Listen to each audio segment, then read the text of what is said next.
Blog Talk Radio. Out at foggy midfield, muddy midfield, although they've done a heck of a job getting the field ready, they just tossed the coin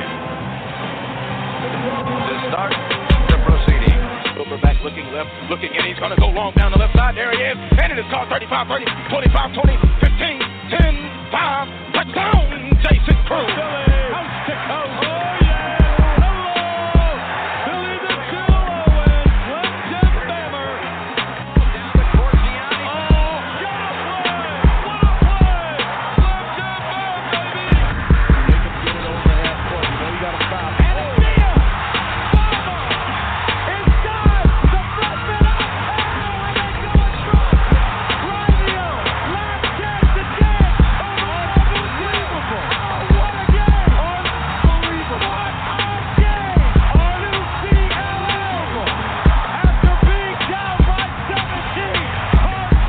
Welcome to the Nothing But Sports Show on Nbs Central Radio, hosted by Jay Franchise, Yvonne Maddock, and True X the Sports Junkie, where they give the truth, the whole truth, and nothing but the truth. So help us God. What's good, baby? Welcome to the Nothing But Sports Show on Nbs Central Radio. Of course, I'm your host, True X the Sports Junkie, and man, I'm not going to lie to y'all. I'm still in shock for what happened this weekend. I can't say I'm in shock, but in the fashion it happened. But we're about to talk about it in a second. But I got the homie that actually picked the fight right. from Cali, my man Keo, man. What up, baby? Yo, what's going on, man? First off, I wanted to apologize to everybody that I was expecting the show last night, and I know that we kept on changing the times on you guys. So, yeah, I definitely apologize on behalf of the whole NBS team. So, we're here tonight, man. So, I wanted to make sure we do the show this week because we have, even though there's no football, there was a lot to cover for that this past week in the week of sports. So I'm definitely looking forward to it, man. For tonight's show, we're going to be talking about seeing a match that happened this past weekend, NFL, a little bit from the NBA. So we got a lot to discuss tonight, man. But it's happy Mardi Gras, man. How was it for you guys down there? Well, this year, we had a good time, but I really just kind of laying low this past week. I'm not gonna lie, like on Mardi Gras, we actually went to the parades or whatnot, but we didn't do it as big as we normally do it. But nonetheless, it was fun. The weather was a little up and down. We had rainy days, we had sunny days, we had cold days. It just doesn't know what it wants to do. I'm getting a little sick. My daughter's getting a little sick. People at school got the flu, so they're out. The weather's just been really crazy, so I think that this wasn't maybe the best Mardi Gras, but definitely fun nonetheless. So I asked you this because a couple of my family members asked me, and my girlfriend asked me, and so what's the purpose of Mardi Gras? Because it's actually a state holiday for you guys, right? Yes, so when I told my sisters that, they was like, "What? They get a holiday for that?" So what is Mardi Gras to you guys? Because we don't know that where we're at. So the term Mardi Gras actually means Fat Tuesday. It comes before Ash Wednesday, which was yesterday. Because today is Thursday. I'm correct, right? Thursday. And it's like a setup for Lent season. So like during Lent, you cannot eat meat at all. It depends on who, everybody's different. Because I'm actually riding home with my family right now. My wife said Wednesdays and Fridays. There's some people that don't eat meat only on Fridays. Like, they will not eat meat at all. There's some people that don't eat meat on Fridays and Wednesdays. There's some people that eat seafood because they consider it meat, but it just depends on who you ask. But the main thing is, so on Fat Tuesday, you're pretty much giving up. That's your last day of eating fatty food and so indulge, basically. So now you're going to go into, once that's over with, you're going to go into Ash Wednesday and the Lent season, and then you're not going to eat meat until after Good Friday. I mean, for Good Friday, people eat meat to me because they eat seafood. But what's it called? On Good Friday, that's the Friday before Easter Sunday. Normally out here, that's another holiday out here. It's called Good Friday. They boil crawfish. They make crawfish etouffee. They fry fish. I mean, it's just like a seafood festival, basically. It's a big old tradition out here. So like I said, Mardi Gras is a huge, probably one of the most celebrated, believe it or not, holidays in the state of Louisiana. Like you said, we're off Monday, Tuesday, and Wednesday. The kids were off of school today from Thursday, and tomorrow they go to school for one day, but most of the time they're off the entire week. It's just definitely like a big old party. And if you're a fan of the New Orleans Pelicans, or if you're just a fan of the NBA, the purple, gold, and green striped white jerseys, that's the Mardi Gras colors. So your colors are green, purple, and gold for Mardi Gras. So you'll see a lot of green, purple, and gold when you come to the state during the Mardi Gras season. Well, I'm glad I got an understanding of what Mardi Gras. I hope you kind of understand. It's basically just to sum it up in real short summary, it's just basically the last day of eating fatty foods and eating rich foods and meaty foods. That's basically it.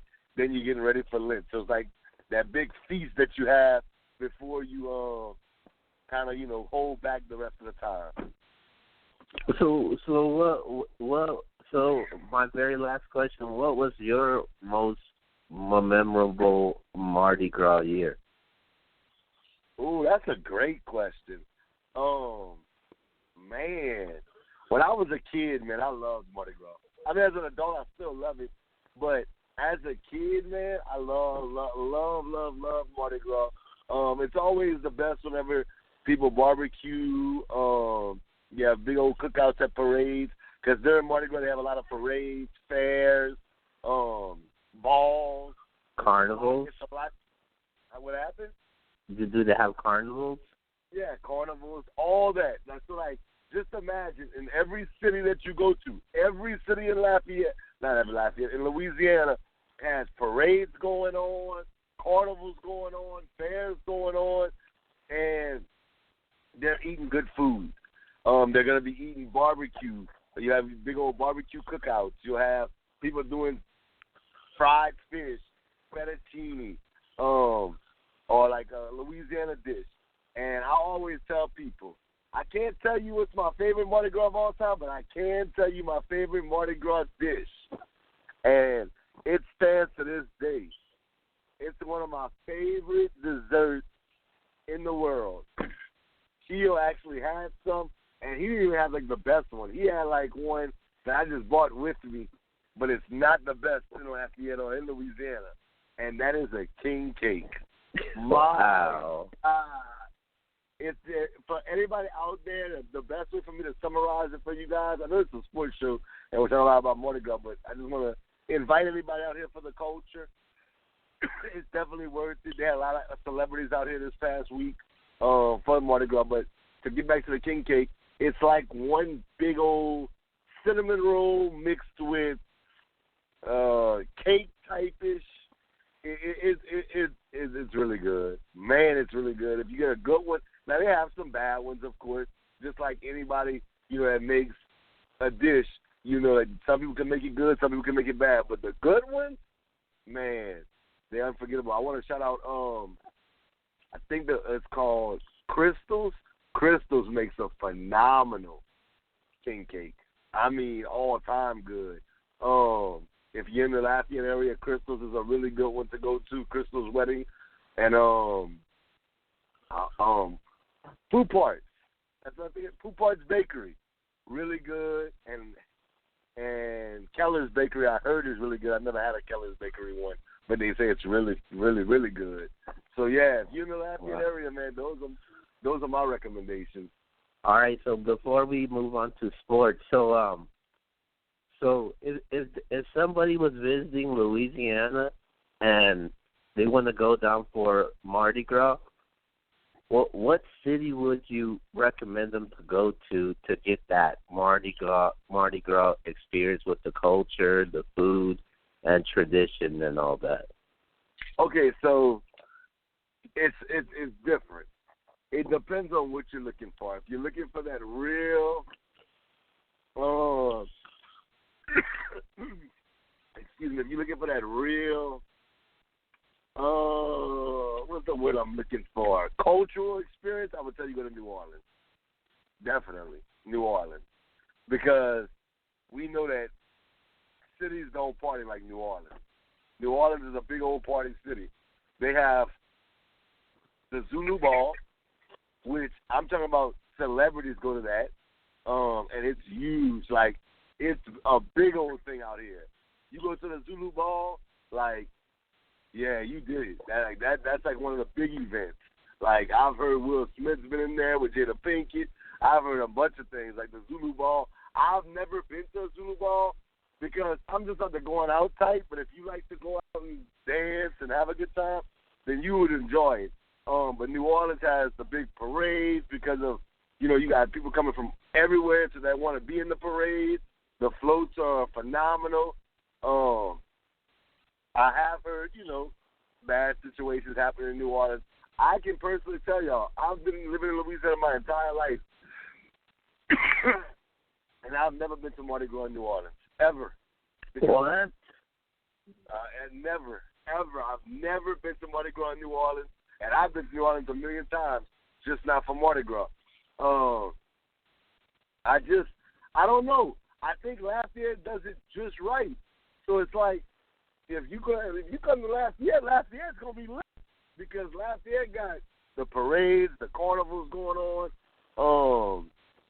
They got everything going on that New Orleans has. It's just smaller environment. Plus, what I like about Mardi Gras, as far as in Lafayette, it's almost like a family reunion. You seeing people, if you stay in Lafayette, people that you haven't seen since high school, middle school, people that you haven't seen in a long time. You're gonna see them. You're gonna ask them how they been. You'll invite, like I got invited over to like a barbecue session this past week for Mardi Gras from a dude that I really don't even talk to. So it's just like a big old family reunion, man. It's nice. But yeah, I would tell you New Orleans #1, followed by Lafayette if you're from Lafayette. If you're not from Lafayette, I would tell you go to New Orleans. All right, man. Thanks for sharing your experiences and letting us know about the tradition and history behind Mardi Gras. Highly, I'm not even like being like funny.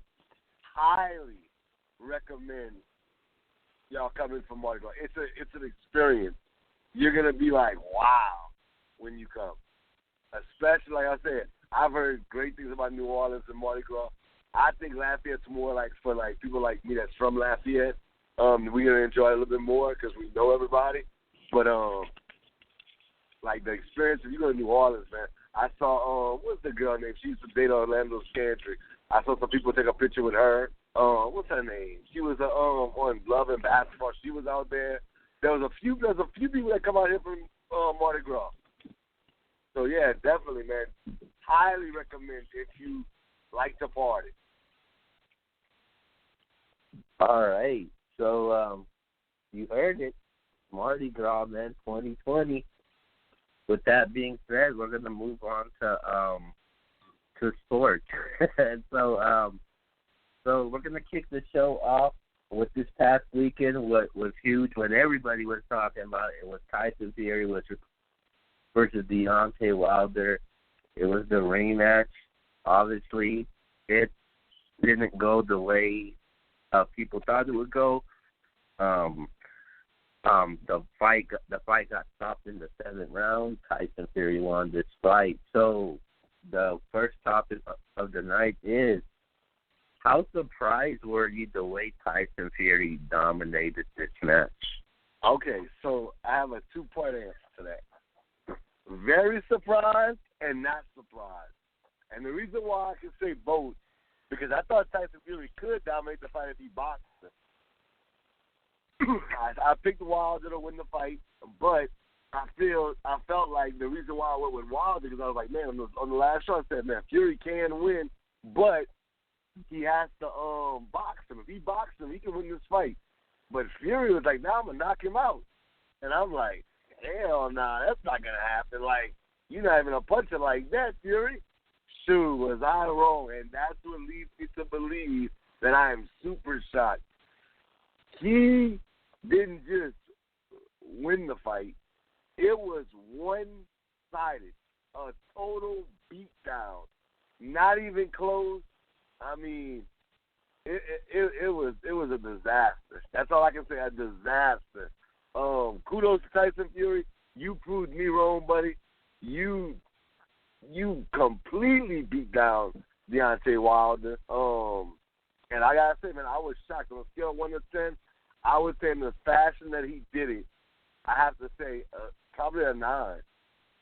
In the fashion he did it, yeah, 9. I said it would be a TKO in the 8th round. Wilder's way, I thought the fight would be stopped. I was right about the TKO, but it was the other way around. They literally threw the towel in. His trainer threw the towel in. That's crazy. But yeah, I would say about a 10. All right, before I go, I got someone that just jumped on for tonight's panel. It ain't Mr. Box Office, but it is trendsetter Mr. C. What's going on, man? What's goody, man? You know what I'm saying? Sometimes you got to upgrade, man. Sometimes you have to upgrade. You're welcome. So see, we actually kicked the show off talking about Mardi Gras, man. How was your Mardi Gras this past week? Mardi Gras was fine, man. I enjoyed myself. Spending with the family, man. That's what I do, bro. Spend Mardi Gras with my family. My partying days over. All right, man. Shout out to you guys down in Louisiana with Mardi Gras. But with that being said, we're going back to the Tyson Fury-Deontay Wilder fight. So the first topic is, how surprised were you the way Tyson Fury dominated this match against Deontay Wilder? Man, listen, I heard X saying on a scale of 1 to 10, he was a 10. I would definitely put myself right there at a 10. I actually say, you know what? I'll take it down to a 9, man. I'll take it down to a 9. I'm gonna be honest with you, completely and utter honestly. The night before the fight, until about 11 p.m. our time, I was at 100% that Wilder was going to knock this boy out. And then I saw an interview with Tyson Fury, and they kept on asking him, like, why do you keep on saying that you're going to try to knock this man out in the second round? And the confidence that he displayed while discussing what I believe to be idiocracy, just ridiculousness of him saying that he was going to knock this man out. The confidence that he displayed when he was saying it made me believe him at least 1%. You know what I mean? So I went from having no belief in it to like, this guy really thinks he's going to knock him out. He's not lying. So it made me waver a little bit. And I was very surprised, but that right there, I was like, well, I knew it could happen. I just didn't think it was. Yeah. And I actually watched the fight with C. Yeah. Yeah, so, man. It was a heck of a fight to watch, boy. So I was just saying it was a good fight to watch, man.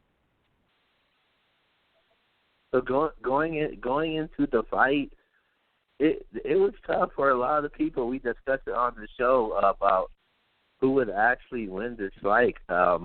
I even flip-flopped my pick throughout the past couple of weeks of who was going to win this fight. It was tough. I honestly thought Deontay Wilder was going to go in there and prove people wrong, show people that he could actually make this an actual boxing match, but he wasn't able to do that. And every time he tried to, land that big power punch, Fury always had an answer for it, and he made him pay. And I was definitely surprised the way he dominated this fight, man. It was a bad match that night. I thought the fight was going to live up to expectations and boxing fans would be happy, but obviously that wasn't the story at all. And Tyson Fury, he deserves all the credit, and he said what he was going to do in this fight. Now, as you watch the fight from the first round on, how did your emotions change? That's what I know. My emotions changed throughout the fight. Like, my emotions from the first round were totally different from they were the second and the third round. Now, from the third round on, I felt the exact same way until the fight was over. But the first, second, and third round, they were all different. How were yours? Well, you was with me, see, so I told you I thought Fury won the first round. I thought Wilder won the second round. And then after that, it was over with.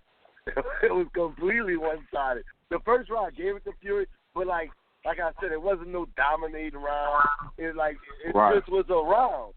And then the second round wasn't like a dominating round from Wilder. It was just a round I gave to Wilder. But from that moment on, it was completely one-sided. It was a beatdown. Yeah. Well, this is what I would say. I would say the first round, and a lot of people don't believe me. You may not have heard me when I said it, but he came in, Wilder came in, and after the first two punches Fury hit him with, his legs buckled, bro. I said, damn, his legs wobbling already. I said those words, so I'm looking at his legs. But then, he wasn't going to go out in the first round. So he hit him back, and he got Fury up off of him for a second. So I was like, okay, he's going to stable himself out. But from the first round to the second round, he hit a couple of big shots in that second round that made me regain confidence. Because I had lost confidence in him in the first round. And in the second round, I picked confidence back up in him. And, after the third round, I was like, please just don't let this man die in the ring. I don't want to see that. I didn't want to see him die in the ring. Damn.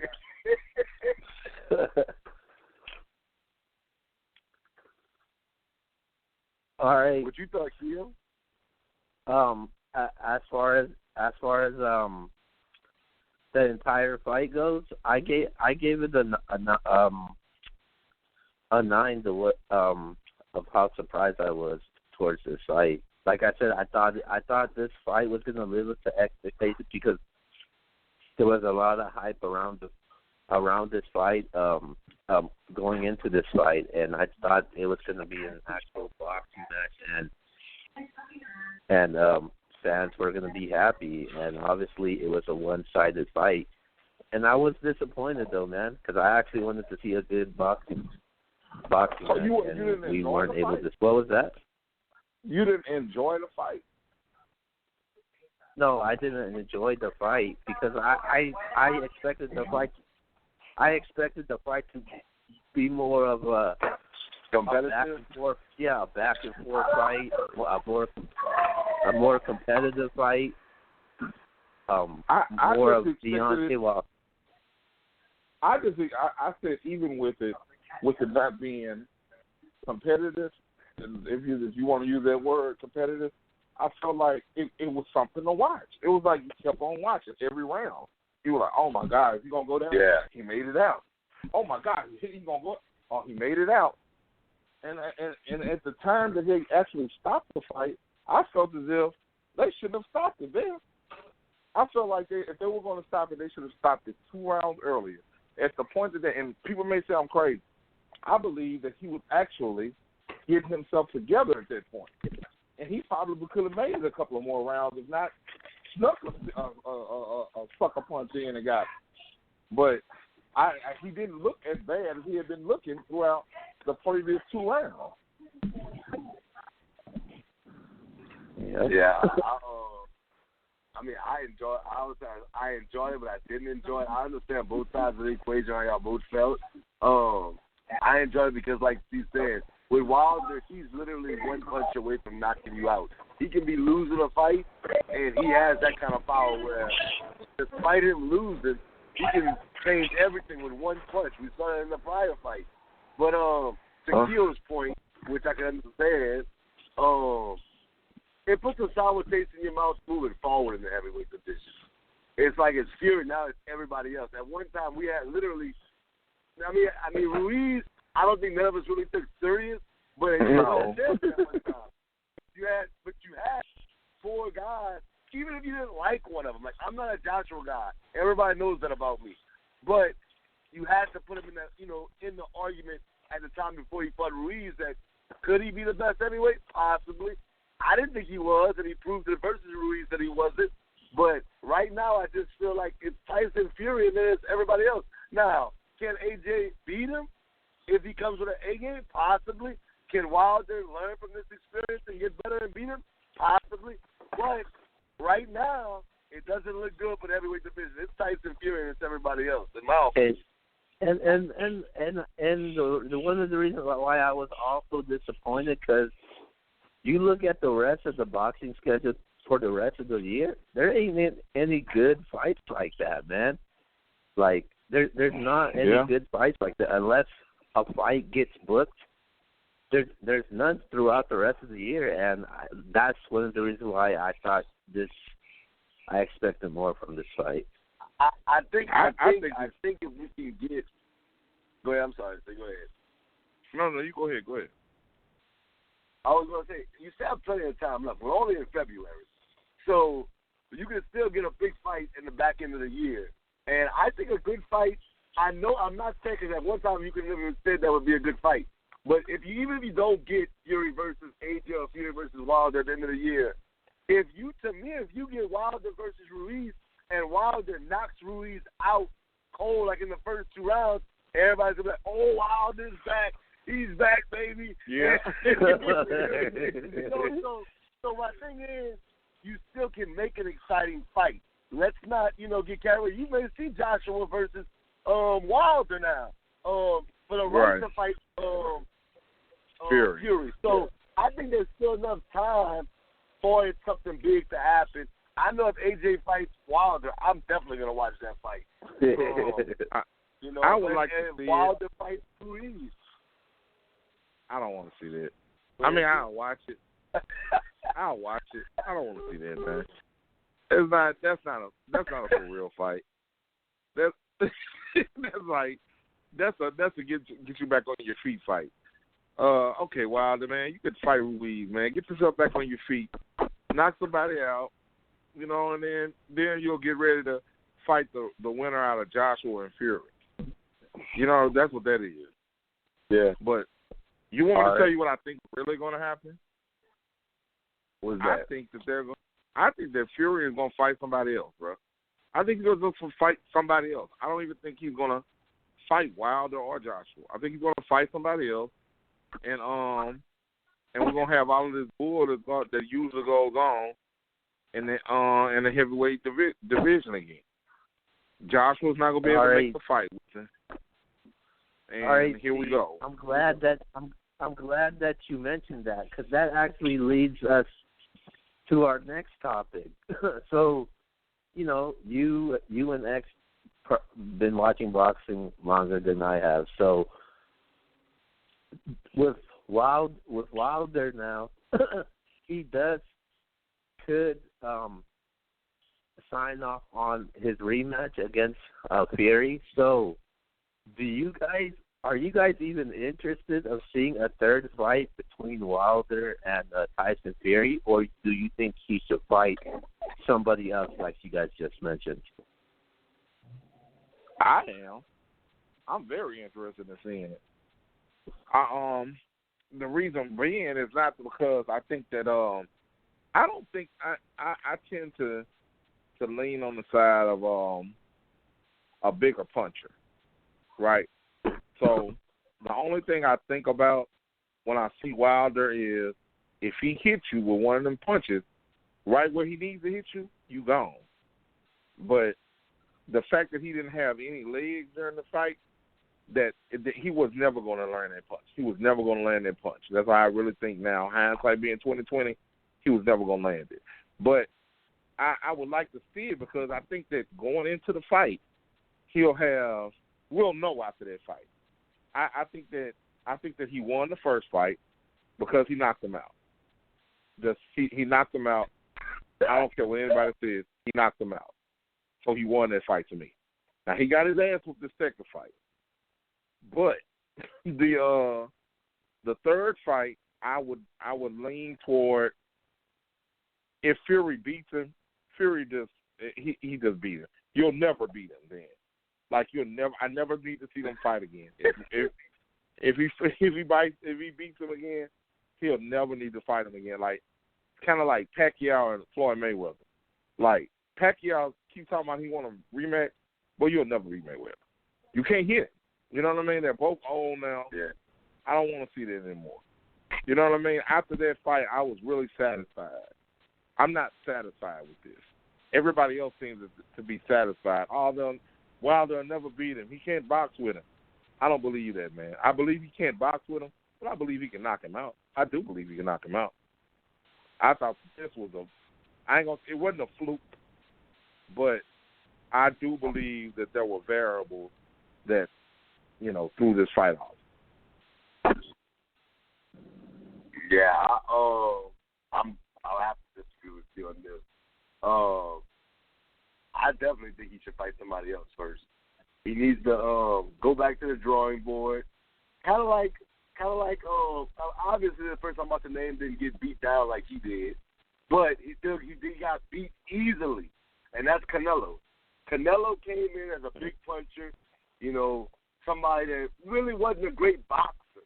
He got in the ring with Floyd Mayweather. He learned real quick that it's a whole different level, boss. You gotta become a better boxer.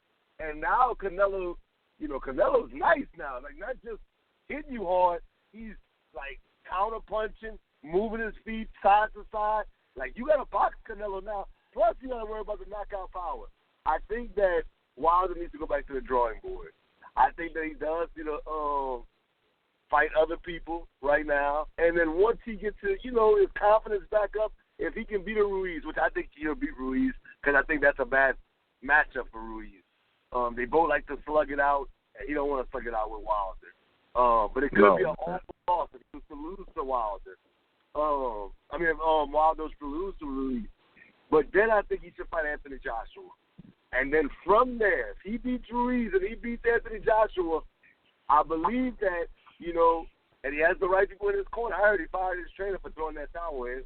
That's what I heard. I mean, I never ran it nowhere, but somebody was talking to me and they were telling me that. Yeah. If he can become a better boxer, then of course he has a shot against Fury. Right now, though, the way he fights, of course he can land a punch and knock him out. Yeah. But if Fury avoids that punch, there is no chance on earth I'm picking Wilder to beat Fury. Nowhere in this world. I saw 2 fights where he was clearly outclassed boxing-wise. I'm not saying that he's wrong because, like I said, first fight, he did knock him down, or you could even make the case he knocked him out. Fury got up. But, at one point, I thought he died in the ring. So, yeah. I think if he becomes a better boxer, though, he has a chance to be one of the all-time greats, but he's going to have to become a better boxer.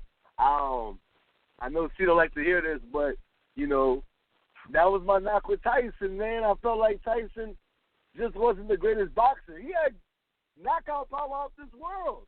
But if you can get him into them later rounds and you can box him, he'll have trouble with you. And the great thing about Wilder is he's so tall he could really work off of his jab. I don't know why he doesn't use it more. Go pull Lennox Lewis in and say, look, Lennox Lewis, I need to get this jab game going strong. Like, it got to be like yours a little bit. And then pull some other fighters in. If you got to go, like, try to get Mayweather in your camp and teach you a couple of things. But you got to become a better boxer to beat Fury, or you're going to lose in the third fight as well. I want to see the third fight, but I just don't want to see it right now. I want Wilder to become better, learn from this fight, and hopefully down the line we can get a third fight, but not right now. Let me tell you I'm definitely interested in a third fight. Hold on. Kill. I don't want to cut you out real quick, real brief, man. Let me just tell X something right quick. Forget about it, bro. He's not going to ever become a better boxer. Ever. He can't box. He can't fight. No, bro, he cannot box. He's not talented enough. Like, he's not a talented boxer. He's a knockout artist. He's not. I actually agree with that. But I mean, you know, my thing is, even though he's not the greatest talent as far as boxing wise, when you lose the fashion he did, it humbles you. And I feel like that's what he did with Canelo. I'm not saying he's as good as a boxer as Canelo was. Yeah, Canelo better than him, man. Canelo was clearly outclassed. Granted, Floyd Mayweather may be the greatest fighter of all time. I understand, bro. But yeah. So I mean, but he was clearly outclassed versus Mayweather. Mayweather made Canelo look like an average fighter. Like, and we know Canelo's a monster right now. Right. So 12 rounds. I just think Wilder has to become a better boxer. He's not gonna beat Fury. He's not. Fury. I'm being honest, and I'm not no Tyson. I'm not gonna say I'm a Tyson Fury hater or a Tyson Fury fan. I give credit where credit is. Tyson Fury can box. That boy can box. He's really good. Unorthodox. Bro. Yeah, like he's unorthodox. That unorthodox. That style, man, it's tough. Like whenever Mayweather fought Marcus Maidana. Marcus Maidana is not the greatest boxer, but it's so unorthodox, it gives you problems. But you know what? I looked at this fight, bro. I was blaming it on the herky-jerky, unorthodox style, but he didn't do that this fight. He came and beat this boy up, man. He's just a good he's a good boxer, bro. Hey, walks him down. This is what walks him down. No, but I will say this. Like I said, I don't want to make excuses for him. Wilder, that's what pissed me off about Wilder. He started making excuses. But I will say this: he was weighing down on him. He was smart for doing what he did. He used his body. He used his weight. All of that took everything out of Wilder. There was nothing Wilder could do with that man. So that's why I say he's a really good boxer, bro. That means he's smart. He was using his body. He was cheating so perfectly. You know what I mean? So it's like there's nothing you can do with it when a person cheats perfectly. When you're Ric Flair, that's Ric Flair, bro. I can't say I'm the biggest Tyson Fury fan, but I do like him because he's truly a character boxer. That dude is hella funny. This dude sings American Pie at the end of the fight. Come on, man. Bro. All right. So as far as this fight, the third fight goes, I'm definitely interested in it. A lot of people feel like he should take one more fight before he fights Fury, but this guy loses and gets dominated off of one fight, and it's his first loss. I mean, I think he's taking too much heat for that. It's his first loss, and I think if he wants to invoke that rematch clause, then he should, and I would definitely be interested in that third fight.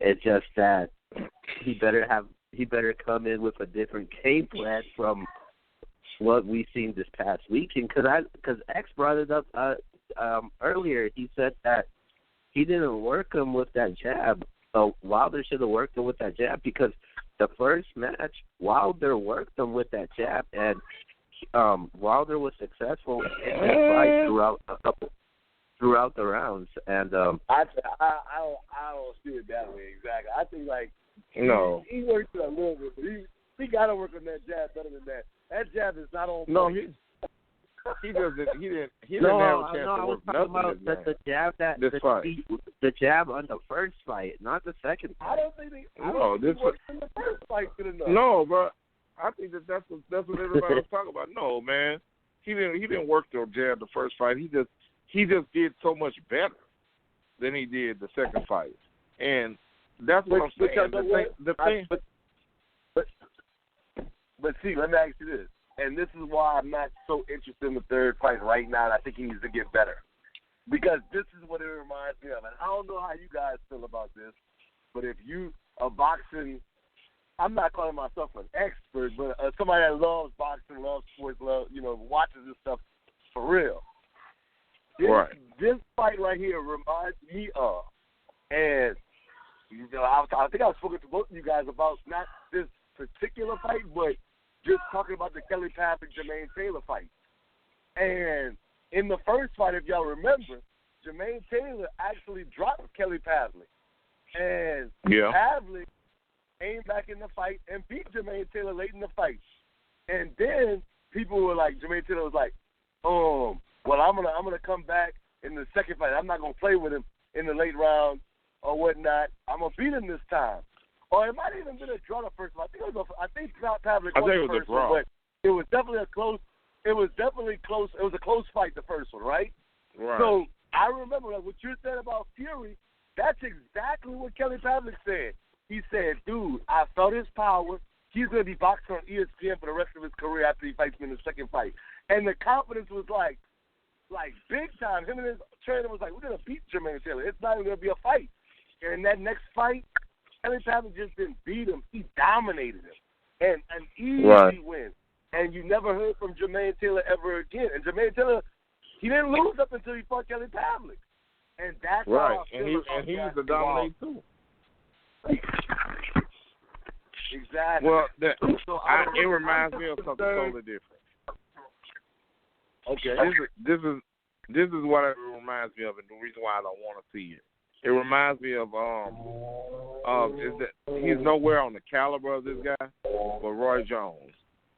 Now, the reason why I said I saw Roy Jones, and I saw Roy Jones lose his first fight, and after that first fight, he lost his first fight. He took somebody in the middle. He was like, "Well, I'm just gonna get this little warm up fight." And I actually talked to his people. Like I interviewed. I used to be a DJ for Bodyhead Records or whatever. So, like I used to talk to them all the time. And they was like, "Yeah, he's gonna fight this bum before he fights again." And I said, "Okay," and he went and got knocked out again because it was a good punch. He got knocked. Who's my man? I don't know the dude he used to. Yeah, he used to cross his arms every time he beat somebody. It used to be dope, but I didn't like it when he did it. Yeah. I can't think of his name. But Glenn Jones? Was it Glenn Jones you thought? Antonio Tarver? No, Tarver beat him the first time. Then it was Glenn something. And then he lost to Glenn Jones, didn't he? Yeah. Well, yeah, I know he lost to Glenn Jones. I didn't know if it was between, but I know he lost to him and got knocked out. No, yeah, it was right. It was right. Glenn Johnson, that's his name. Glenn Johnson. Glenn Johnson, you're right. Yeah. So Glenn right. Johnson, but anyway, they told me like, yeah, he's gonna fight this bum named Glenn Johnson next to get himself back on a winning streak, and then he's gonna go fight him. He's gonna fight Tarver again. So I said that okay, cool. Listen, they gave me tickets to the fight. I almost went to that fight. I'm glad I didn't go because I probably would have cried at the way he looked, like he looked dead in the ring. Once he hit his head off the gun. I would hate to see this happen to Wilder. And Roy never was the same after that. You could get knocked out by one person. And then you can get knocked out by one person and fight them again, and even if you don't get knocked out and you lose that second fight, people will say this, hey man, that guy is the only person who can beat me. You know what I'm saying? That guy's the only person who can beat me. And people will believe it. You know, people will believe it.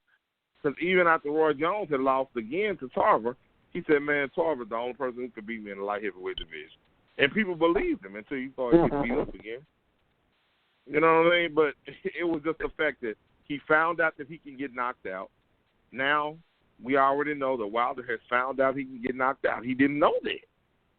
If you don't know that, you find that out, you've never seen anybody recover from that. And they never get that rematch right off. Like Roy Jones, Mike Tyson, he never got a rematch with Buster Douglas. So he knew he could get knocked out after that. Never was the same. He needs to get right back in that ring with that boy, man. If he gets right back in that ring with him, show me again. Show me again. Show me again. I'm not wearing this big costume this time. Show me now. All my excuses gone. You know what I mean? All right.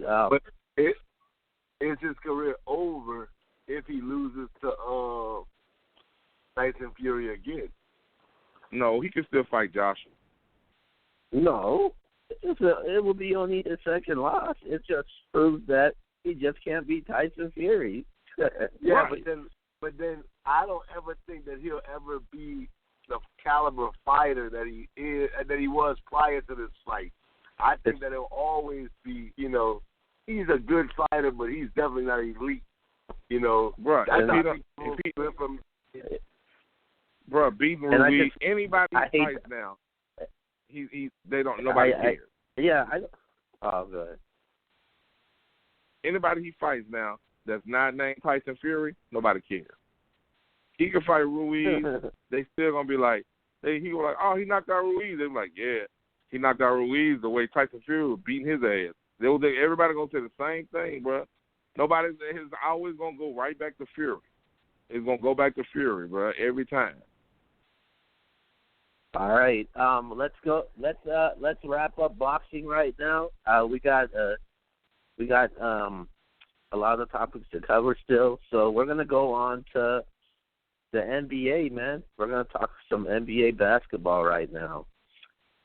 So we're gonna kick things off with Kobe Bryant and Gianna Bryant's memorial service, which was on Monday, this past Monday, man. So, what was your biggest take through that whole memorial service?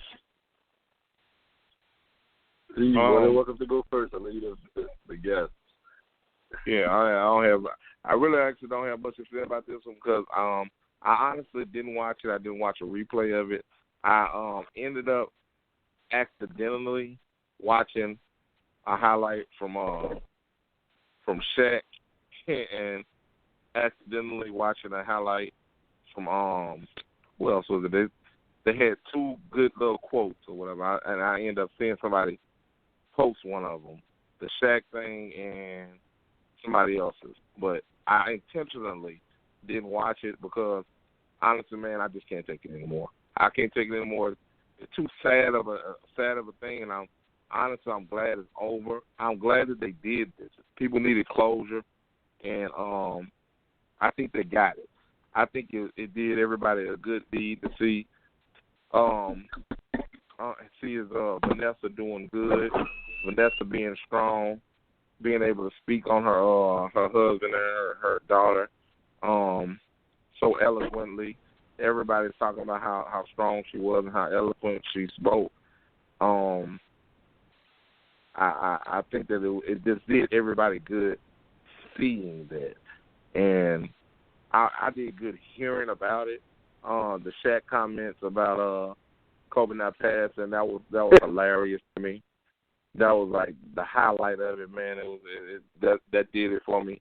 But when I heard about what Vanessa said, the words that she spoke about with her daughter and her husband, bro, it was just too emotional, bro. It was like I couldn't do that because I think anybody that I'm a husband and a father of girls, and even if I wasn't a father of girls, man, that's a really hard thing to think about, and you can't help but put yourself in that position, put your family in that position to see, what they lost. You can only imagine what they lost. So yeah, that was hard for me. Yeah, man. I mean, I put myself through it. I'm not even gonna act like I didn't. I watched it. I cried. Obviously, I got 3 daughters. And when she said she'll never be able to see, Gigi walk down the aisle, that broke me, man. Like, man, just to even think of it like that, that's right. tough, man. But like Steve said, Shaq made it. He made some funny stuff happen in there because it was hella funny when he said that. Yeah. But you know what's the most surprising thing? Seeing how close Michael Jordan was to him. Like, I didn't even realize. I mean, of course, you know that there's, that everybody's cool, but Michael is known for being a killer on the basketball court. Kobe's known for being a killer on the basketball court. And you know that they were friends to a certain extent, but the way he spoke about Kobe, man, like, that was his little brother. Like, he felt like heartbroken to see Michael Jordan cry over another player. I mean, that was mind-boggling. I didn't even think Jordan was going to speak. I didn't even think Jordan was going to be there. And when they showed him, I'm like, Mike's there? And then Mike helped Vanessa off the stage. Beyonce was there. Alicia Keys was there. Beyonce, they both did a song. Beyonce was like, man, from what she was saying, Kobe was like a really close friend of hers. She sat directly behind Vanessa. Wow. It was sad. It was funny. And like she said, it was closure I think that we all needed as basketball fans, family men, husbands, fathers. And what Kobe not just meant basketball-wise. And I tell people all the time, I wasn't a Laker fan, but that mama mentality stuff means everything to me because that's how I try to go about life every single day. Man, look, I'm grinding every day, and I'm not taking no days off. So that means the world. Like I said, his daughter, man, that's what made it so tough. But nonetheless, it was much needed in my opinion. I needed to see it. It just made me want to love my daughters even more, and I love them to death right now. Yeah. My biggest takeaway from it was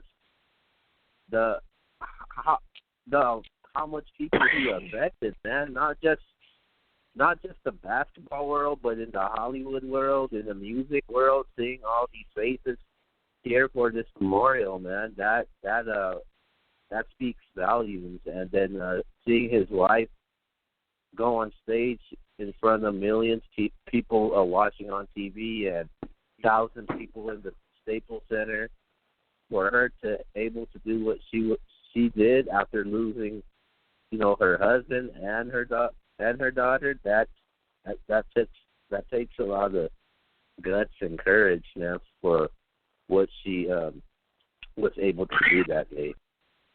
And that was my biggest take throughout that whole memorial service. I really wish I really wish I had paid more attention. That's why, like, a lot of times I think about, I get mad at people when they talk about LeBron. And, like, people laugh at me. And they be like, oh, man, you're a LeBron, what do they call it, LeBron sexual or something like that. But I came to a realization before now is that, man, you got to take time to appreciate greatness, bro. And when people show greatness in whatever it is that they do, sometimes, man, you may not be a fan of that team. You may not be a fan of that person, but sometimes, man, just appreciate greatness. We witnessed greatness with Kobe, and I honestly can say that I appreciated him later in his career more than I did it early in his career. I like the Shaq and Kobe, Kobe. I didn't appreciate that, bro. I did not appreciate it. But looking back at the highlight, I almost feel like I missed that. Like, I'm like, I didn't even see them do that. You know what I mean? Like, to me, I really didn't see him do a lot of that stuff because I just didn't like the Lakers. I didn't like Kobe. You know what I mean? So I didn't respect it. But I would hate to say I missed out on some LeBron because I just hated him, the stuff that he does now. LeBron does the great things not only as a basketball player but as a man. If something happened to him right now, we would be doing the same thing that we're doing about Kobe. Absolutely. Yep. So I just All right. I just take that second to say that. All right, man. Once again, man, rest in peace, Kobe, and may his legacy continue.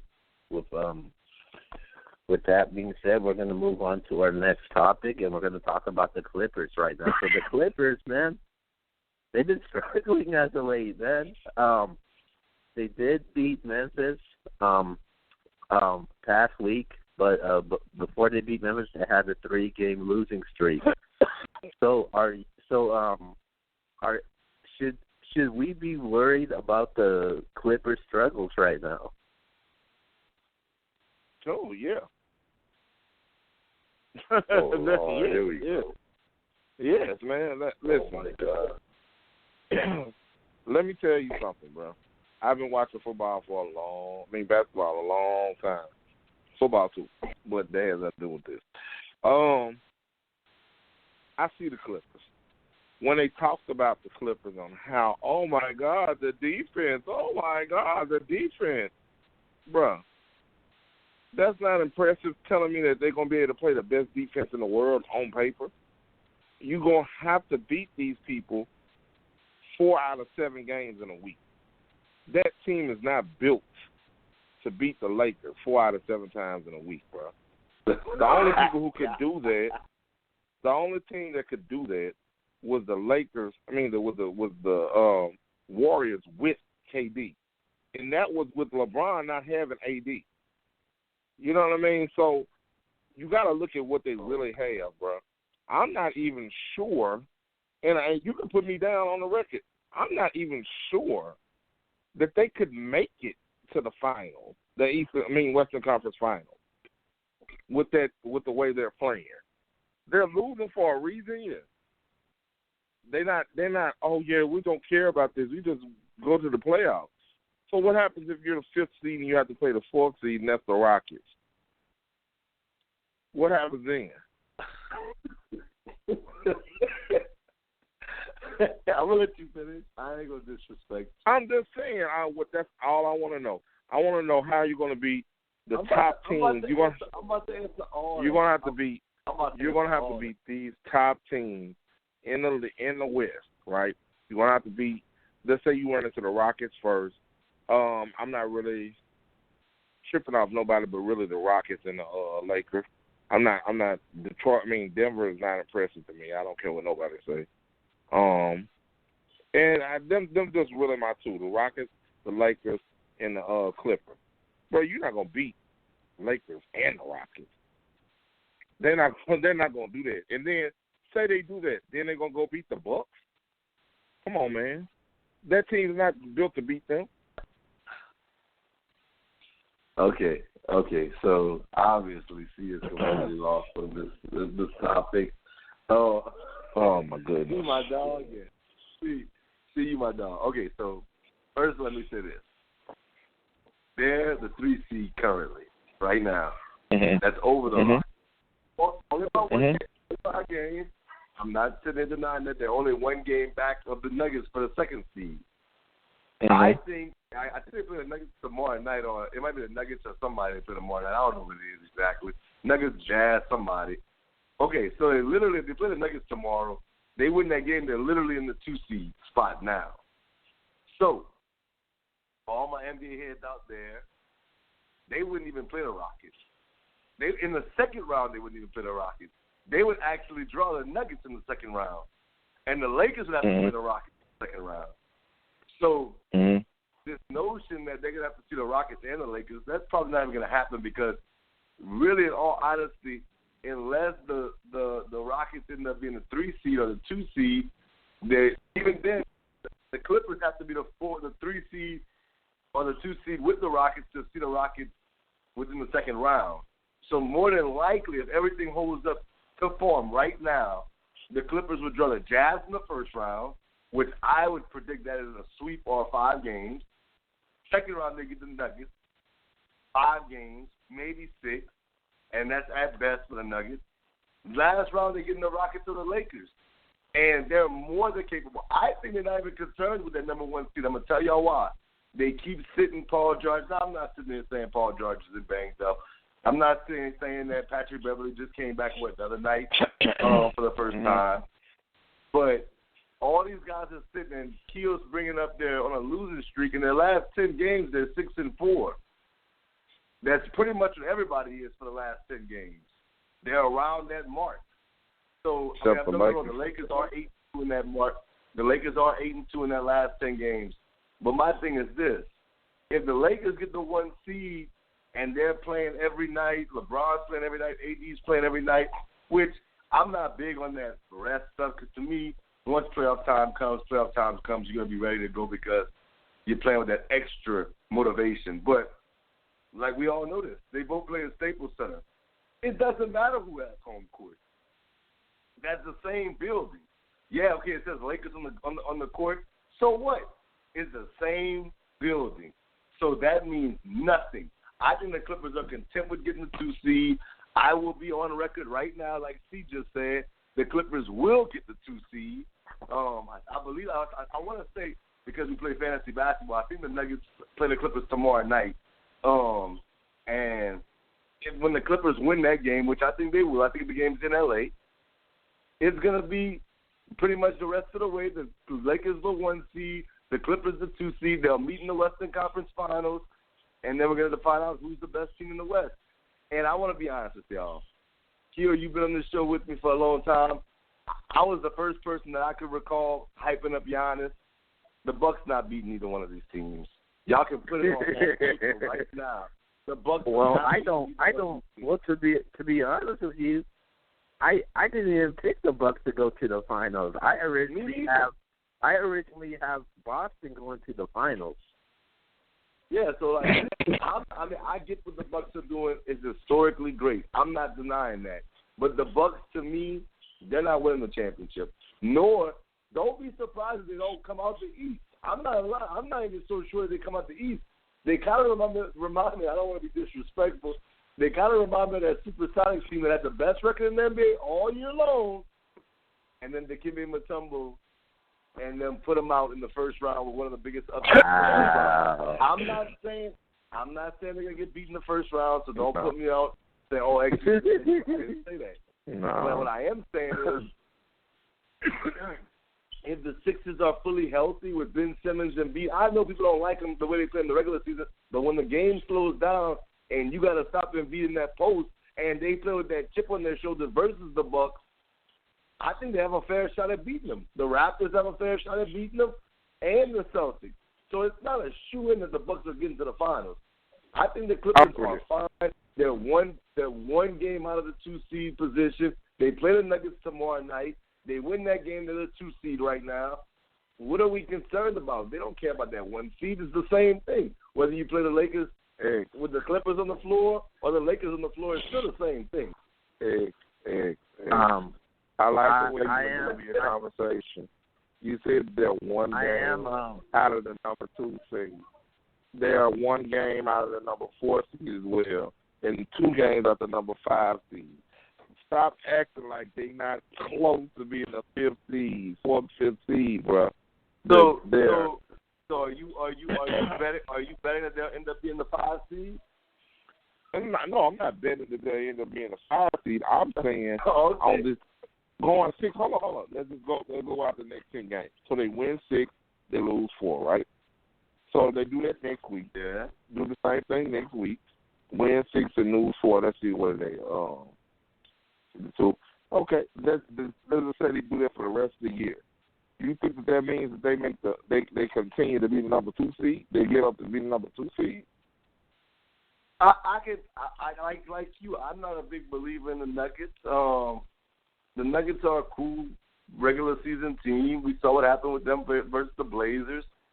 I'm not big on the Nuggets. The Rockets, can they make a run for that 2nd seed? Absolutely. I'm not saying they have no shot. I can tell you right now, the Thunder's not catching them.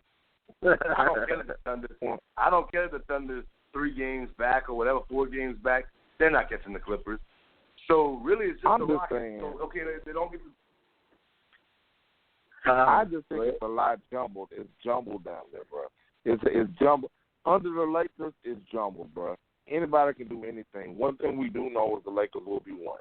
And when I say that, that means that you keep on resting these boys like you want to rest them, and you will end up being the fourth or the fifth seed, and you're going to be playing the fourth or the fifth seed. You do something like that, guess what? You end up having to play harder teams, working your way to go back to play L.A., and then if you beat L.A., you got to go beat Giannis. Or let's just say, well, Giannis is the only one. I don't see anybody else. I hear what y'all saying over there in the East, bro, but, I mean, first off, let's ask how good Kawhi was anyway. How good was Kawhi really? Because Toronto was 42-16 without him. So how good was Kawhi really? But anyway, that's something else. I said that. We talked about this on this show. I said the Raptors are a good team. I don't know why people thought the Raptors was done. Yeah, I said that too. I said that after they won. Now they needed Kawhi to win the championship last year against those that juggernaut they fought.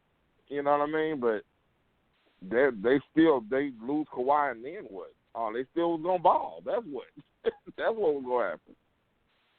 The Raptors, as of right now, compared to last year, they have a better record right now than last year when they had Kawhi Leonard.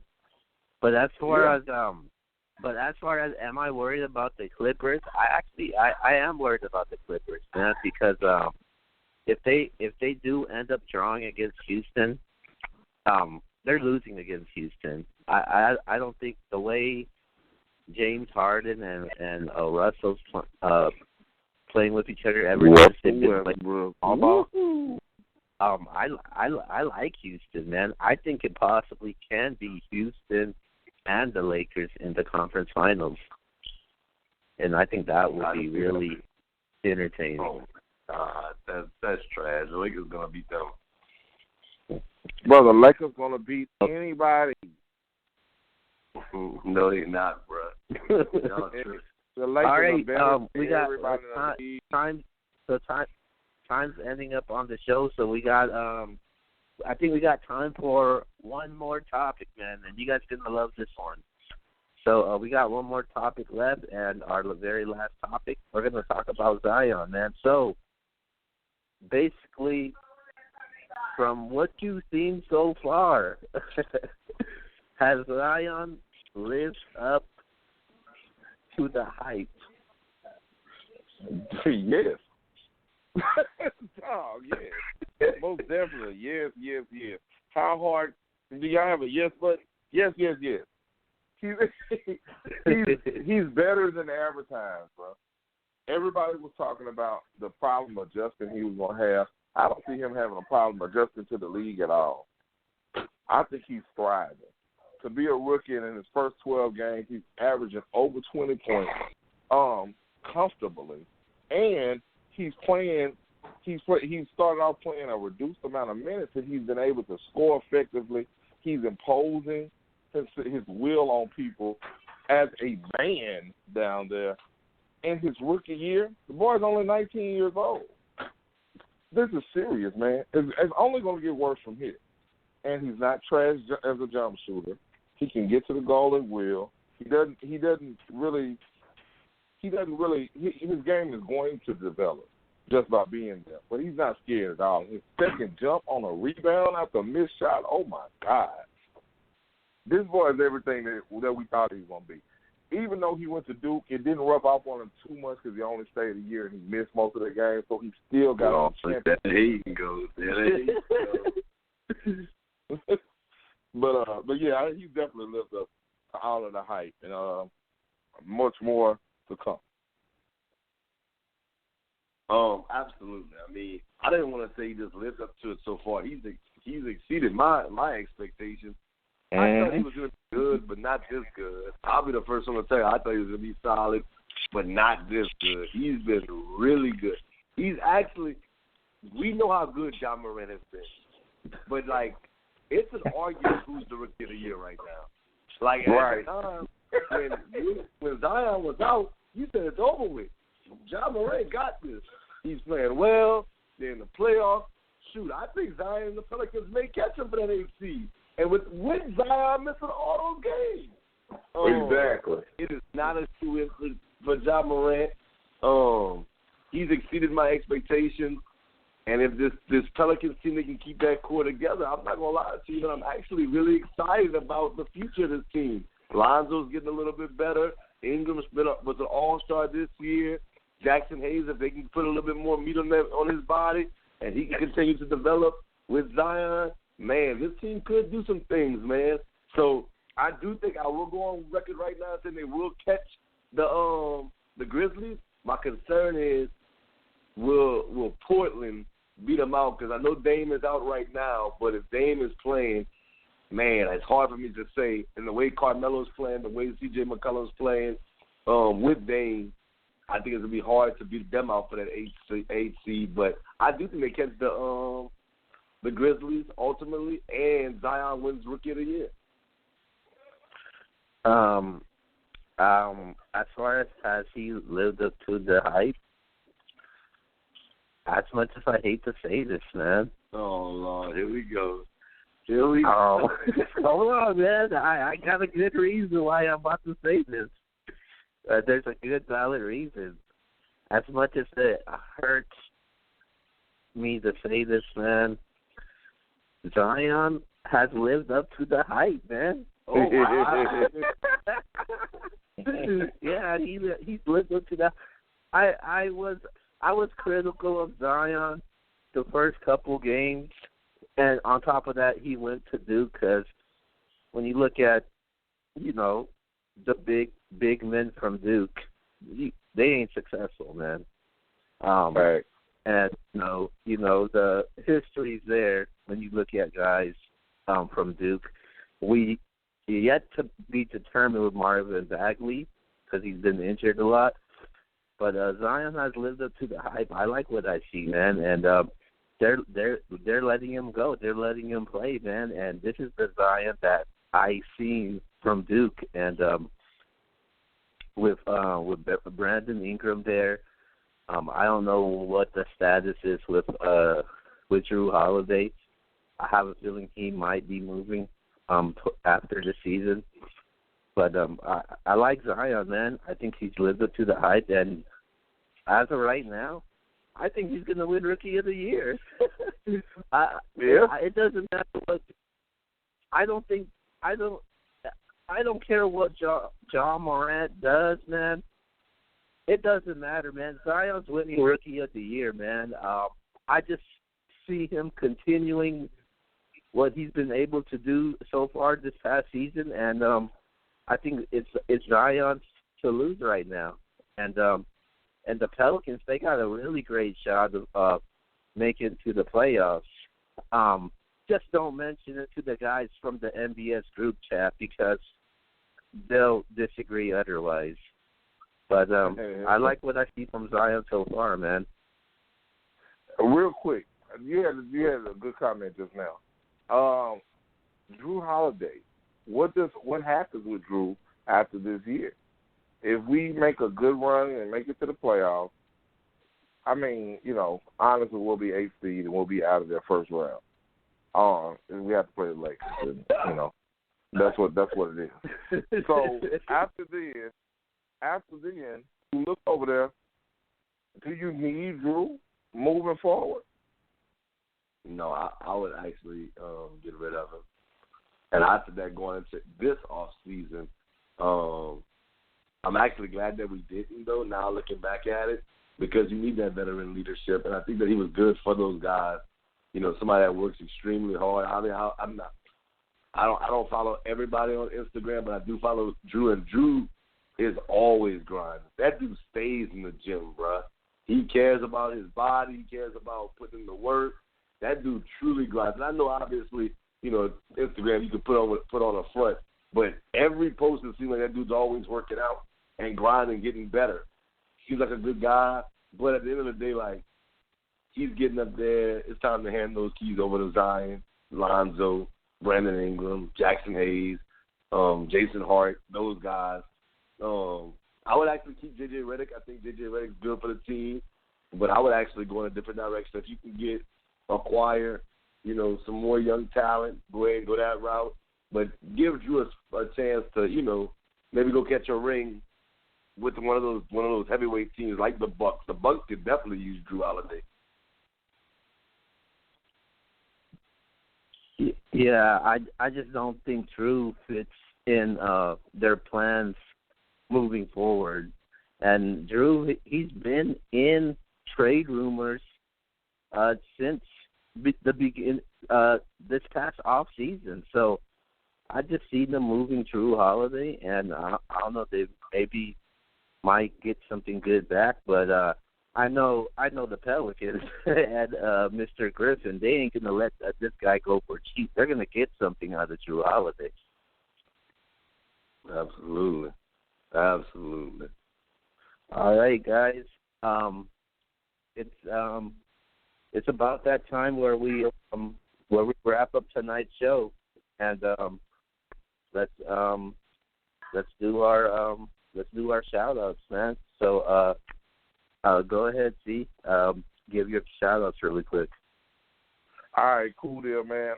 Real quick, got a couple of special shout outs tonight, man. It was about to be playoff time down here in Louisiana for high school basketball, so got to send a big shout out to my school I work at, Northside High School. We're going to play Solomon tomorrow.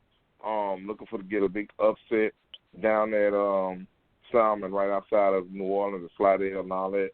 So big shout out to the Northside High School Viking Bomb Squad, and also a big shout out to the Acadiana Wrecking Rams, that basketball team. That's where my son goes. He's a senior over there. He's playing tomorrow, first playoff game that Acadiana had made the playoffs in a couple of years. They're going down there playing my alma mater, Washita Parish High School, and this is the first time in my 41 years of life that I have had to root against Washita Parish High School, and I couldn't have picked a better time. So I'm going to be a big wrecking ram tomorrow. I'm screaming to the top of my lungs.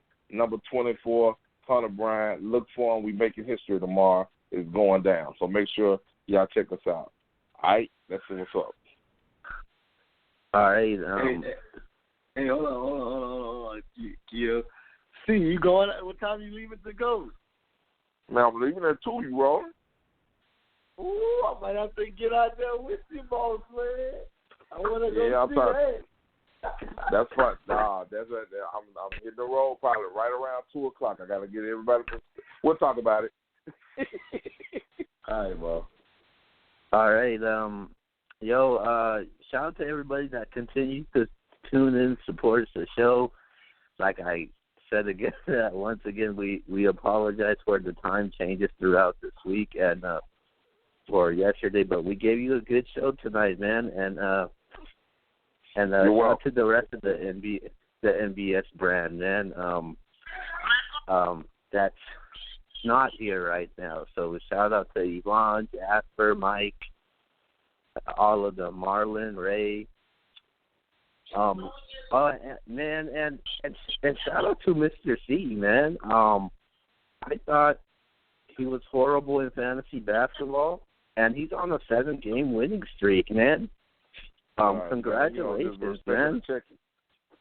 Respecting the chicken.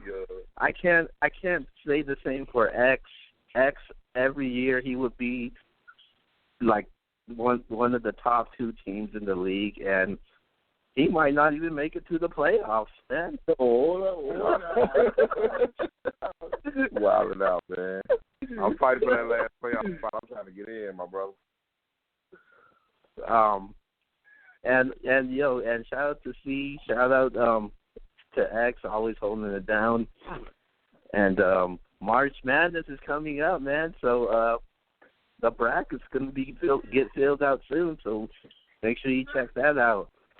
With that being said, I'm Keo, and we'll see you guys go far here. Definitely. With I want to say this, man. Shout out to Hunter, man. Bro, I was seeing like a picture of Hunter back in the day when we was coaching him. I was like, man, that boy about to graduate. But know C went to Washington, but I went to Acadiana High, baby, and I want to go see nephew reach your team. See? Number 24, bro. That's the only reason why. For anybody out there, just, I know this is an ongoing debate with me and C about who plays football. The 5A state champions are the Acadiana High Wrecking Rams. But that's really hit on that. But I do appreciate people coming through, man. Taking Yvonne's spot. Yvonne stopped ducking me, man. Jasper stopped ducking me. Mike stopped ducking me. Y'all know what it is. He'll always holding it down. Of course, there's nothing but sports show. I am Treasure Sports Junkie. We out, baby. Peace.